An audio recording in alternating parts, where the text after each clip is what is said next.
What is it that you want of me? What can I answer for you? Fantastic! This is Stillwater. They have that cult here, Gushana or something. They have an orgy every year and call it a religious festival. We should go speak with some of the locals, eh?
Ugh!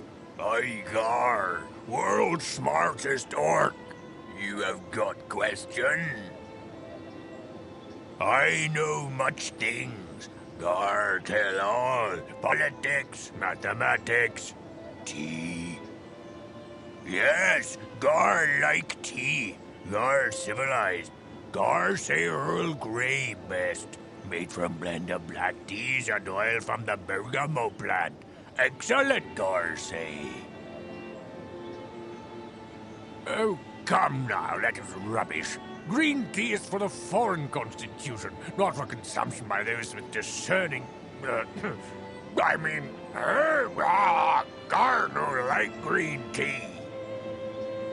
Gar not idiot. Gar smart. Listen here, sir. Have you ever conversed with a purebred orc? You'll not be in for a scintillating conversation. Of that I can assure you. Of course. But people will not accept a cultured orc. The very idea is preposterous. They would begin saying I was an half-orc, or even deduce my true... what I meant to say was... It is more effective showmanship for me to appear every bit the orc and to say brilliant things. Garfield Thelonious Remington III, of pure human stock at your service. I am not orc at all. Well, one can assume that somewhere in my lineage there exists orc blood simply from looking at me. But my direct antecedents, my parents and grandparents, were fully human.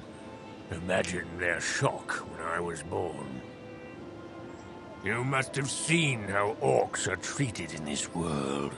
It is not pretty. Though my circumstances may seem demeaning, it is better than being spit on in the streets, or being no more than a slave in a factory.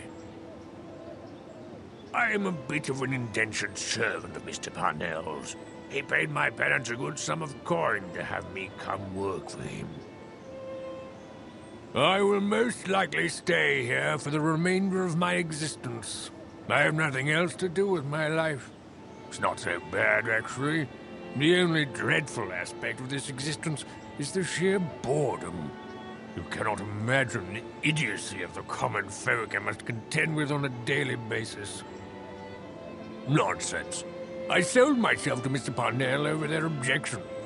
They were treated with scorn and derision because of me. My father lost his employment, his reputation, and his social standing. But even then, they would do nothing but love me as their son. The coin I received from Mr. Parnell has given them a comfortable life and rescued them from the poverty I caused. While that sounds intriguing, I am indentured to Mr. Parnell for years to come, as I have said. It would cost quite a bit of coin to free me from my obligations. Of course. I would find it invigorating to travel Arcanum, I believe.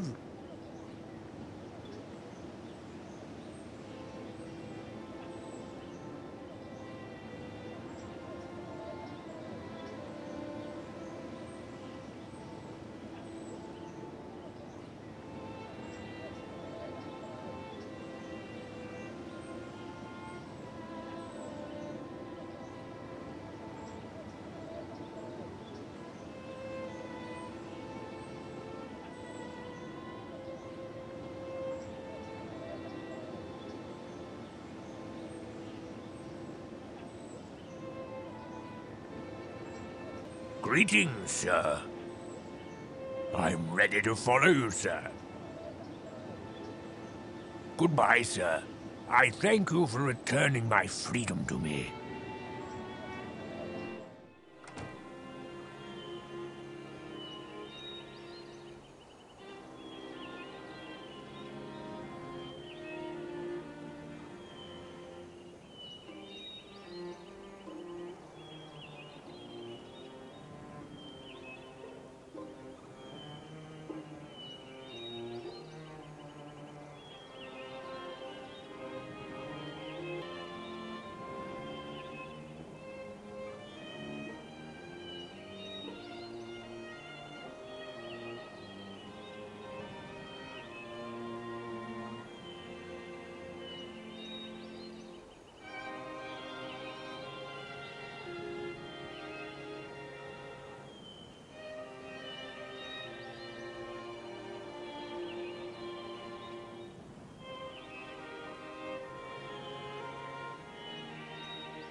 Greetings.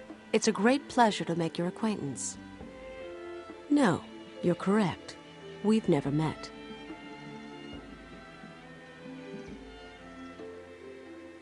My name is very old and very long. Perhaps it would be best if you simply called me Raven. Of course. Certainly. How can I help you? The Silver Lady? Oh, you mean my mother. That's quite a request, and one not so easily granted. And believe me when I tell you that no one sees my mother until I see it as necessary. She may be our queen, but I oversee the daily matters here in Kintara. You'll have your chance. Forgive me if I seem a little abrupt, but I've many things on my mind today, and there's much to be done. Once I've taken care of some of the more pressing matters, I'll talk with you about your needs. Your offer is greatly appreciated, my friend.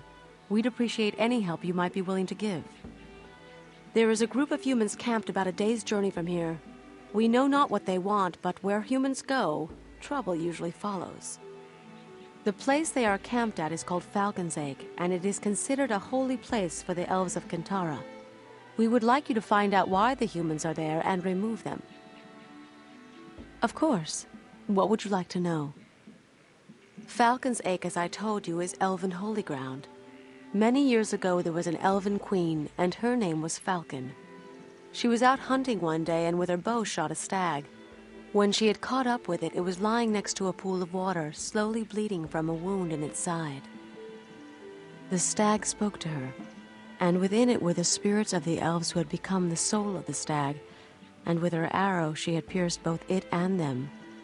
And they were both sad and afraid, as the stag's life was their own, and when it died, so would they. She could do nothing. She sat with the stag's head in her arms, sang its stories, and washed its wound with her tears. And the ache in her heart grew as the old elven voices faded, grew so much that when they finally passed, she passed with them. Of course.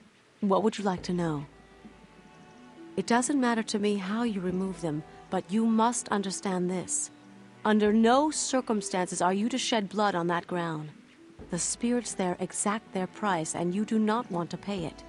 Do you understand? Do not raise your hand against another.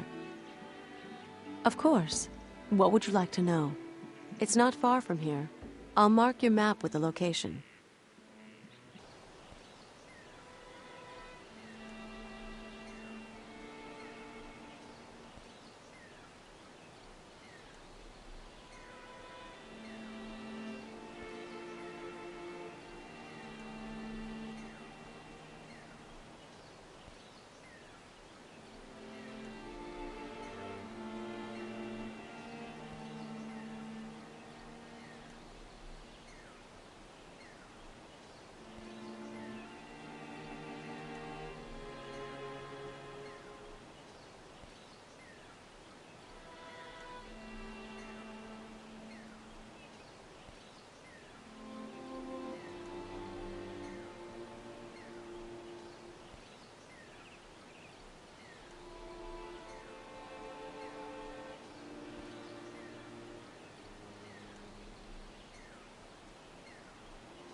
Ah, it's wonderful to see you again. Certainly. How can I help you? Thank you very much. Your help in the matter is much appreciated. Now, what was it you needed to speak to my mother about? A dark tale full of pain. And it would seem that the blame lies with us, the elves. I do not, and none of the elves who live here bear it. But it bothers me very much, pulls darkly at my heart and mind. There is another possibility, one I'd rather not think of. No, you need to speak with my mother of these things. She will know what to do. She's just beyond the large door behind me. But be warned, my mother is a magical being of great power. Her spirit swims in the flow, and sometimes she is more of that world than this one. What she sees is not always what we see, so her answers might seem strange to you. Ask what you wish to know, and listen. When you're through speaking with her, come and find me. Hello. I welcome you, traveler. I know you've come far, and I've expected you for a long time now. I've seen you approaching from both east and west, traveler, and you bring them with you, all of them. They've no choice but to follow. I know. We speak different languages, you and I. The things I see, wrapped in the past and the present, and shrouded in the veils of magic. I cannot translate my visions into your own. You must listen, traveler. Listen and learn to see. What is it you seek, traveler? Yes, I can see them. But the ravens are circling, and the storm rages but subsides. And yet there is lightning, and then shadow, and then the storm howls again, tearing. I can't even look at it. Wait. Oh, look. They've taken in a small child with machine dreams, and hands of hinged metal, and a heart in which coal burns brightly. I don't know of what you speak, traveler. Please, listen. Try to hear with my ears. I see a flame atop a hill, burning so brightly, and below a field of wheat around a pool of water, and the flame spitting fire and consuming the wheat and the lake, and losing itself as well. It's dark here, so dark, and the flame is here too, but this flame burns black onyx and cold, and shadow is its child. Are they here as well? I can't see that far. A plain of mirrored glass, a sky of white, a lone figure. Wait, which is the reflection? I'm unsure. That is all I see, traveler. The riddle is created by you. Do you have anything else you'd like to ask?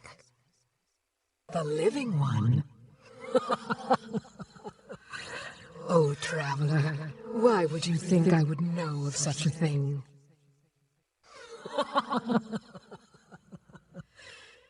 It's an interesting thing about prophecies, traveler. They're no clearer to one such as myself, living both in and out of the stream, than they are to you, walking the shore. The flow swirls around them until they are ready. And in the end, really, is it going to matter who someone pointed a finger at? These people can only see what follows in your wake, traveler. Pass your hand through the flame and it flickers. If you've tired of the mantle, then shed it. Disappear. Otherwise, don't be surprised at what people do. Mingorad, an old name, traveler. Oh, a man is screaming and carves a key with his fingers, and the birds have plucked his eyes out. And the wolf watches, motionless, his paw in the air. A tear in the curtain, and only darkness beyond. A ragged wound, mended with a ring of blasted stone. A hand that sees, but is blinded. A man draped in truth, wearing a mask. And they hide, The lost children, they hide. A gray mist, even to me. But there, he runs, dropping veined and painted leaves.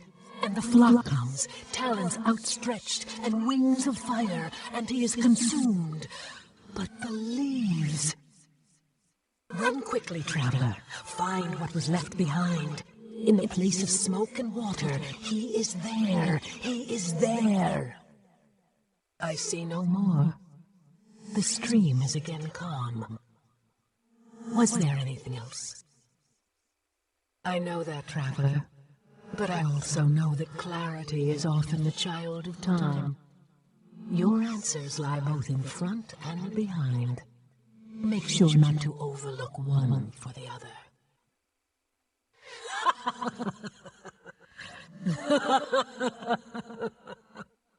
I go now, traveler. We will meet again, though I'm not sure on which side. No matter. Farewell. Ah, it's wonderful to see you again. Certainly. How can I help you? And what did you ask her about? Black Mountain Clan. What did she see? Ravens and a storm? And why did the storm subside and then rage once again? Nothing in my mother's visions is ever what it seems. We'll have to think on this. Black Mountain Clan. What did she see? As you told her, this must have been the man you know as Gilbert Bates. She saw him because he plays such a large role in their fate. Black Mountain Clan. What did she see? I'm not sure what that represents, but I know that fire in her visions often represents magic. And the water you say quenched it? Or did the flame burn itself out? Black Mountain Clan. What did she see? There are two separate visions. The flame again represents magic, but twisted somehow, burning darkly. And did you say that the Black Mountain Clan was near this flame? The mirrored plain, a white sky, a lone figure. The worlds on either side of that mirror are the same. Who could say which one is real? Odd. Mingarad. What did she see? What the Screaming Man and his key represent, I have no idea. But I do know that the official symbol for the city of Caledon is a wolf, with one paw raised in the air. I'm not so sure. Remember, my mother's visions are shackled by neither our eyes nor our time. The events she describes might be in either the future or the past.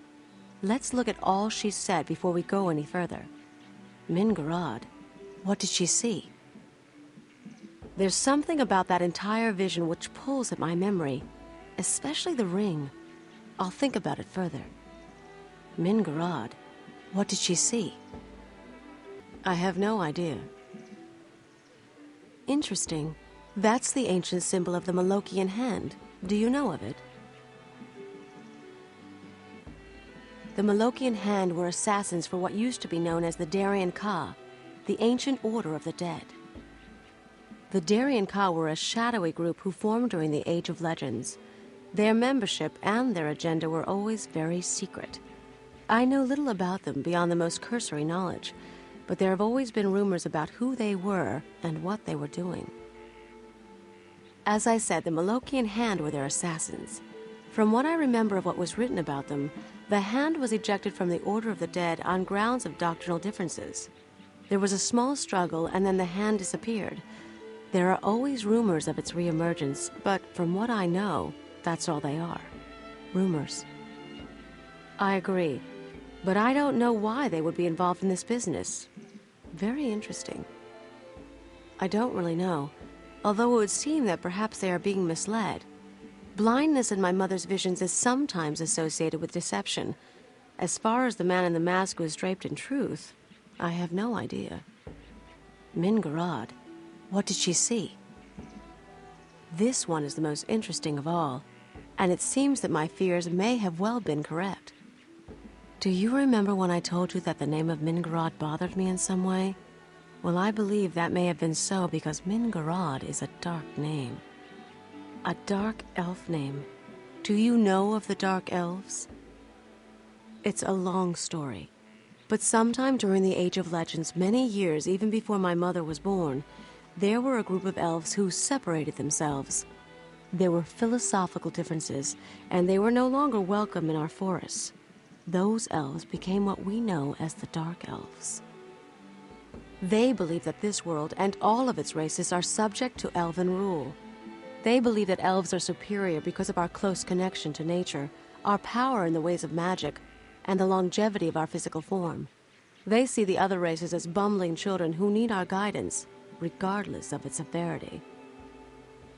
I believe, well, let us say that I don't always see eye to eye with those in Kintara concerning the rightful place of the Dark Elves. My role here is as protector. I will do so regardless of the cost. The elves of Kintara, in fact all other elves, believe that everything and everyone has a rightful place in the experience which forms this reality. Elves feel that very little, if anything, ever happens that isn't part of the natural progression of that state. They feel no superiority because of their advantages. That is just the role they have been picked to play. Unfortunately not. The Dark Elves are seen in the same light as everyone else. They have the role and they are playing it. My mother's vision of the lost children was referring, I believe, to the Dark Elves. They were hidden from her because they are hidden from all of us. Through magic and isolation, we've not seen where they live for almost 500 years. There was a man many years ago who had come to the Glimmering Forest to study the elves, and I remember that he was very interested in the Dark Elves especially. There were rumors about his capture by them and an escape. As I said, he was a researcher. A strange little man, a bit overdressed, but kind-hearted and very intelligent. I was young then, a mere 160 years old. He was the first human I'd ever seen. His name? It was a long time ago, but I remember because he said it so often. I think humans just like hearing the sound of their own names. Terwilliger. Dr. Renford A. Terwilliger. I can hear him saying it even now. I don't know. It almost seemed in the vision that the flock who consumed him were more interested in the leaves. And my mother even said to find what was left behind, these leaves might very well be what we're looking for. She could mean almost anywhere. But if I were to make a guess, I'd say she was talking about the human city of Tarant. It lies in the Gulf of Morbihan, and its, what do you call them? Factories are always belching smoke into the skies. That and I know that Terwilliger was from there. You have a place to begin your search, my friend. It would seem that if you need to find this Mingarad, you're going to need to find the village of the Dark Elves. The only person who might know where they are is Renford A. Terwilliger. He may or may not be in Tarant, but it's a good place to start looking. You impress me, my friend. Few are those like you who would take this burden upon themselves. You've earned my respect. Return to me when you found the Dark Elves, and tell me what you uncover. We will have much to discuss.